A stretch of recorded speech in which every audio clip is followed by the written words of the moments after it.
Et comment est-ce que je peux y arriver à m'aimer? C'est une question que je me suis posée toute ma vie. J'ai cherché de plusieurs façons. J'avais pas confiance en moi du tout et j'ai découvert que la raison pour laquelle j'avais pas confiance en moi, c'est que simplement je n'avais pas d'appréciation ou d'amour pour moi.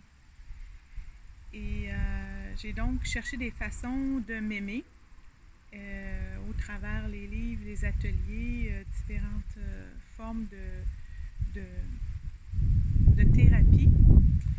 Et pour finalement découvrir une technique qui a été vraiment formidable pour moi, c'est la technique de libération émotionnelle, le EFT ou Emotional Freedom Technique. Et cette technique-là nous amène à aller chercher la cause. Quelles sont les croyances, quelles sont les émotions qui font qu'on n'arrive pas à s'aimer ou à s'apprécier.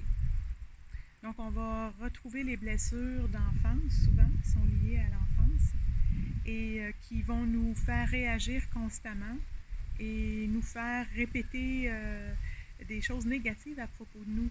La critique interne, c'est quelque chose qu'on a appris beaucoup dans notre dans cette ces années-ci, après la religion catholique qui nous a fait apprendre la culpabilité, d'avoir honte et tout ça et tout ça. Donc, c'était à cette époque-là une façon de nous contrôler, une façon de nous... C'était bienveillant aussi parce qu'on voulait, de cette façon-là, nous forcer à être le mieux qu'on pouvait être. Sauf que maintenant, on découvre que de se sentir honteux, de se sentir coupable, de ne pas s'aimer par peur de l'ego, c'est plutôt destructif que constructif.